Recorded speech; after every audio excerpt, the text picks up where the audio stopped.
تر قیامەتە خەڵکی نەخۆتان حاضرکەن و بۆی خەڵک ئەمانە چیم هەواڵانە پێغەمبەر گیان نازانی قیامەت کەیە تۆ چۆن نەزانی ئەوە ئیلا خودای گەورە نەبێ بۆی ئەم پیاوە بەڕێزانە ئاوایان فەرمووە وەلەقەد صەرەفنا بەینەهم لیذەکیڕوا فەئەبا ئەکثەر الناس ئیلا کەفوورا واتا چی ئەی سوڕێنین ئەو بارانە خوای پەروەردگار یا محەممەد بالرەخائی پێیان بڵێ والبەلائی والسری والضر واتا بەمانە پەروەردگار کاتێ ئەفەرمێ ئەی سوڕێنی ئەو بارانە ئەگەر لەیرە ببارێ زەرەری بێ خوا نایبارێنێ ئەی با بۆ شوێنێک ئەی بارێنێ کە قاندازی بێ ئاوایە های ئێستا هەموومان ئەڵێین گەرمیانی خوایە بەفر ببارێنی حەزەکەین هەموومان وایە هێژی وەک ناوچەکانی تر خوای گیان ئەگە بزانێ سوودینە نایبارێنی با هەموومان دوعا بکەین خوا حەز ناکات لە زەربەندەکەی ئیماندارانی خۆشەویست کەواتە ئێمە بزانین کە باران ئەبارێ بڵێ خوایە باران ببارێنە ئەگەر ڕەحمەتی تایە خوایە چی خۆت پێت باشە زانی چاک خوایە ئەوە بکەی بەڵام داوایشی بکە لەگەڵیدا ئەم بارانە ئەڵێین سوپاس بۆ خوا ئەمطەرنا بفەضل الله وەڕەحمەته ئەم دوعایە دەڵێین ئەم دوعا شیرینە کاتێ دەڵێی بەفەضلی خوا بارانباری بەفەضلی خوا بەفرباری بە ئازایی من و تۆ نەبوو وا مەزانە من و تۆ دوعامان کرد بارانباری بەڵێ ئەمە هۆکارێکە و ڕۆیشتین و دوعامان کرد و داوامان کرد و نوێجە بارانەمان کرد بەڵام پەروەردگار خۆی بڕیاریدا لەسەری هەموویەوە بەفەضلی خوای متعال جل جلاله یەکێ لە سونەتەکانەوەیە کاتێک دەبارێ باران چی بێژین بەفەضلی خوا بارانباری فبذلك پێغەمبەری خوا فەرمی عەلەیهی الصەلاة وەسەلام هەر کەسێ وای وت فذلك مؤمن به ئەوە ئیماندارە نیشانەی ئیمانی پێوەیە نیشانەی ئەوەیە واتە بارانبارینی داوە پاڵی خوا ئەو کاتە چییە ئەم کەسە نیشانەی ئیمانە کەشناسی پێمان دەڵێت شتێکی چاکە و باشە پێماڵێت تەقریبەن 3 ڕۆژ باران دەبارێ بەفر دەبارێ ئاگادارمان ئەمە شتێکی جوانە بەڵام ناتوانێت 100% پێمان بڵێ ڕێژەی چییە و چۆنە و کەی دەبارێ و لە چی شوێنە و ناوچەیەک ناتوانێت ئەوە عایدی خوایە بەڵام ئەمانە ئەمە عیلمێکە و پێش کەوتووە بەڵام سەرەکی ئەوەیە کە پەروەردگارە جل جلاله بارانە ئەبارێنێ یان بەفرەکە بۆمان دەبارێنێ لە کاتی بارانباریندا ئەمە دوعایەتی پیغمبر جان فرموی علیه الصلاة والسلام ألا أخبركم بما قال ربكم هذه الليلة أصحاب ياوران لدوري دانشتن فرموی أصحاب ياوران پیتان بلیم أمشو خواجان چی فرموه فرمویان بله ای پیغمبری خواه صلى الله عليه وسلم فرموی قال مطرنا بفضل الله ورحمته فبذلك يؤمن يعني فبذلك مؤمن به ئەم شەو ئەمەیوت هەر کەسێ لە کاتی باراندا ئەمە بڵێت ئەو کەسە نیشانەی ئیمانە و بە ئیمانی خوایە کەواتە شایەتی بۆ خوای پەروەردگار جل جلاله و متعال دەدا لەناو هەموومانە مەشهورە هەموو شتێ بە ئاو پاکە بێتەوە ئەی باشە بەفر و باران بۆ باران قەینا بەفر بۆ ببارێ مەدام ئاوە بارێ بەفری بۆ چییە تەماشای شەرعش بکەین خوای متعال کە کاتێ باسی پێغەمبەر ئەکا صلی الله عليه وسلم یان پێغەمبەر لە دوعاکانیدا چی وتووە فەرموویەتی واغسلوا بالماء والثلج والبرد ئەم دنیایە هەندێک شتێ باران بە باران ئەچێ بەڵام هەندێکی بەچیە خوایە بمشۆرەوە بەچی بە ئاو یعنی بە باران بمشۆرەوە بە بەفر بە تەرزە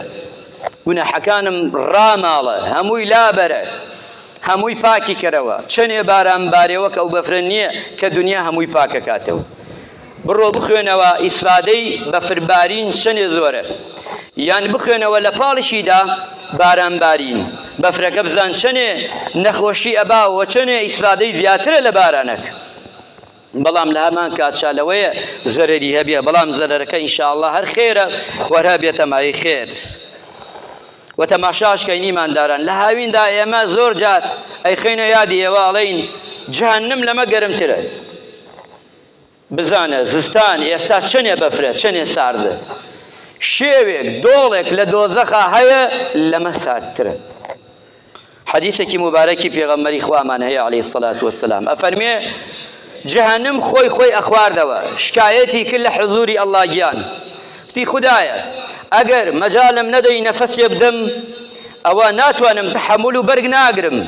خوای متعال جەل جەلاله فەرمووی مۆڵەتی بدەن با لە دنیادا دووجا نەفەس بدا لە ژیان لە هاوین چلەی گەرمیا لە زستان چلەی سەرما لە چی شوێنێک کاتێ دەرەجەکان ئەتێتە ناقص خواری کەواتە لەو شوێنە سارتر نییە شێوێک لە شێوەکانی ناو جەهەنم هەیە لەو شوێنەیە کاتێ مرۆڤ بەخەنە ناوە خوا پەنامان بدا گۆشت و ئێسقانی لە سەرما لە یەکە بێتەوە خوا پەنامان بدا ئەمە پێغەمبەریانە فەرمی عەلەیهی سەڵات وەسەلام وتیانە پێغەمبەری خوا فەرمی ئینە فی الجەهەنەم بەردەن هو الزەمهەریر ناوی زەمهەریرە ئەوە چییە یەسقط اللەحم عن عظامه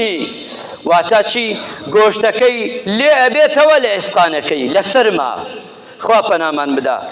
لە گەرمای هاوین خوا پەنامان بدا لە گەرمای جەهەنم خوا پەنامان بدا وەلا کەچی لە سەرمای جەهەنم خوا پەنامان بدا ئەمجا فەرموویانە پیاوچاکان ئەفەرمن ابن ڕەجەب ڕەضا و ڕەحمەتی خوای لێبێ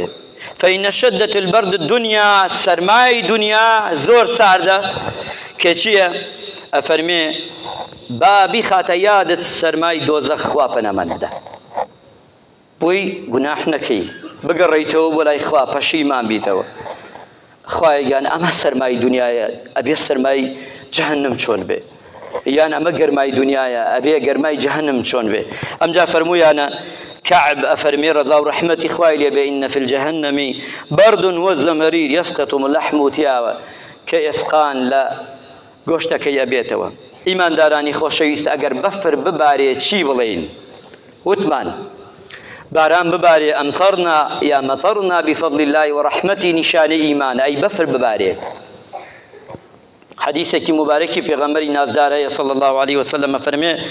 لا إله إلا الله ما أشد بردا هذا اليوم اللهم أجرني من زمهرير جهنم هر کسی ام دو عاشرینه لکاتی بفر بارین دا نک بفر باری و تو اروی قینا بو بفر لیدان و بو اوی کخوشی در بری بلام ناشرعین به بلام ام دو عائل سری همیتی هر کسی ام دو عاشرینه بله لو روجه دا خواه بم پاریزه شایەتیە دەمیش خوایەک نییە تۆ نەبێ لەم ڕۆژە سەردەدا خودایە ئەپاڕێمەوە لێت لە زەمەری لەو شێوە لەو جەوەڵە لەو شوێنەی کە لاو جەهەنەما زۆر ساردە بمپارێزە ئەفەرمێ خوا گیان جەل جەلاله قال لی جەهەنەم بە جەهەنەم دەڵێ خودای پەروەردگار جواب دەداتەوە جوابی تۆ ئەداتەوە ئەو بەندەی کە ئەم دوعایە دەکا دەفەرمێت ئین عەبدی بەندەکەم داواکە جەهەنەم دوعاکەی تۆ بەرزەکاتەوە بۆ لای خوا ئەڵێ خودایە ئەم بەندەیە دوعاکە نەیخەمە ناو زەمهەریر خوای پەروەردگارش جوابی ئەداتەوە ئەڵێ پێی ئەفەرمێ و تۆ بە مەلایکان ئەڵێ شاید بن ئەم بەندەیەم ناچێتە ئەو شوێنەی کە داوا دەکات نەچێتە ئەو شوێن مەلایکان ئەکاتە شاید و بە جەهەنەمش ڕائەگەیەنێ ئیماندارانی خۆشەویست چی دوعایە گەورەیە لە کاتی باراندا بیخوێنن ئەگە عەرەبیەکەی لەبەر ناکەی لەبەری کە جوانە ئەگەر لەبەری ناکەی کوردیەکەی بڵێرەوە باشترین خەڵاتە لەو ڕۆژانەیە کە تۆ ئەنجامی بدەی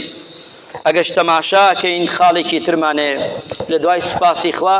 ئەم دوو عاشرینانە لە ڕۆژی بەفرباریندا ئەوش ئەوەیە فکری چۆلەکەکانمان بێ چۆلەکەکان فکرمان بێ ئەوەی کەوا لە شوێنە سەردەکاندا ئەچێت خواردندانە بۆ ئەو چۆلەکانە گەورەترین چی کردووە خەیر و سەدەقەی کردە لەو ڕۆژەدا ئافرەتێک پیاوێک یەکێکیان بە بۆنەی سزای ئاژەڵێک ئەچێتە دۆزەخ خوا پەناماندا یەکێکیان بە بۆنەی تێرکردنی ئاژەڵێک ئەچێتە بەهەشت پێغەمبەریانە فەرمی عەلەیهی سەڵات وەسەلام ئەوەی دوو لە ڕوو جەنابتانە ئەوەی ئەمان بینێ گوێی لێمانە سەگێکی تێر کرد کە چوو ناو بیرەکەوە خوا خستێ بەهەشت ئەوەی پشیلەیەکی بە نەحەق کۆشت خوا خستێ دۆزەخ سێچەنێ گەورەیە ئەگەر تۆ ئەم تەیر و توورانە لە شوێنی سەردا لەو شوێنانە کە کەس دەستی ناگەی هەموویان سێرەکەی لە برسا لە سەرما خەرکە مردارە بنەوە تۆ بشتە هانایانەوە چی ئەجرێک تەیە پێغەمبەریان موژدەیەکت پێداوە فەرمێ پێغەمبەری خوا صلی الله عليه وسلم فشكر الله له فغفر له پێغەمبەری خوا صلی الله عليه وسلم فەرمی ئەوانەی کەچی کە ئەچنە بەدەم ئاژەڵەکانەوە لە کاتی تەنگانەدا کەچی خوای گەورە لێی خۆشە بێ شکرانەی خوای کردو خوش لێی خۆشە بێ ئەمجا فەرموویە وئین لنا في البهائم أجر يا رسول الله صلى الله عليه وسلم ئەی پێغەمبەری خوا صلى الله عليه وسلم سەحابە وتی ئایا ئێمە لە بەهایم حەیوانات بچین شتیان بدەینێ خێرمان دەست ئەکەوێ یا رسول الله صلى الله عليه وسلم پێغەمبەرگیانش فەرمووی صلى الله عليه وسلم في كل كبد رطبة أجر هەر دانیوێڵەیەک ئەی دەی پێی بە قەدەری ئەوە کە ئەو دەیخوا تێر دەبێ خوای گەورە هەمووی بە ئەجر بۆ دەنووس یعنی چەند دانە برنجی ئەدەیتی بۆنم چەند دانە گەنم چەند دانە هەر شتێکی تر بە ئەندازەی دانەکەی کە چیە بێ خوای گەورە ئەجر بۆ نووسێ لەم ڕۆژەدا ئەرکێکی تر شەیە زۆر ئەجر و پاداشتی گەورەیە ئیمانداران پێغەمبەری خوا صلی الله عليه وسلم فەرمووی ئەلا ئەدلکم ئایا پێتان نەڵێم ئەوانەی کە گوناح ئەسڕێتەوە پلەپایەتان یەواش یەواش بەرز دەبێتەوە بۆ ئاسمان لای خودای پەروەردگار ئەسحاب و یاوەران دەوری ڕەسوول اللهیاندا صلی الله عليه وسلم موژدەیەکی خۆشە کێ ناوێتی ئەمەی دەستکەوێ کە ئەوەی کەوا ئینسان پلەپایی بەرز بێتەوە بۆ لای خوا و لە گوناحشی داماڵێ خوای گەورە گوناحەکانی بسڕێتەوە فەرموویان بەڵێ ئەی پێغەمبەری نازدار صلی الله عليه وسلم فەرمووی پێغەمبەری خوا صلی الله عليه وسلم ئیصباغ الوضوء على المەکارێ چەندێکی باس کرد بەڵام ئێمە ئەمە گرنگە لای ئێمە لە کاتی سەرمادا کە دەستنوێژ ئەشۆی ئەو دەستنوێژەت زۆر فەرقیە لەگەڵ ڕۆژەکانی تردا لە کاتی سەرمادا دەی بۆ نوێژ نەک بەس بەو مزگەوتانەی کە جەمعەکەن ڕابکەی نوێژەکە ئیشاش بخەیتە پاڵی و بگەڕێیتەوە نا ئەوە بەڵێ سونەتە بەڵێ ئەوە شتێکی جوانە بەڵێ ئەوە ئاسانکاریە بۆ موسڵمانان بەڵام نوێژەکان تیشترش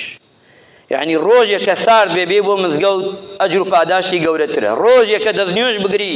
لە ڕۆژی سەرمادا ئەجری زۆرترە ئەمش مانایەوەنە نییە موسڵمانان غەڵەت تێ نەگەن ئاوی گەرم بێ بچی بە ئاوی سارد دەستنوێژ بچێنی بڵا خێری زۆرترە نە شتی وا ناتوە لە شەرعە نە بەڵام لە ڕۆژی سەردا ئەگەر تۆ بە ئاوی گەرمش دەستنوێژ بچێنی هەر سەرمات دەبێ بەڵام ئەجرەکەی زۆرترە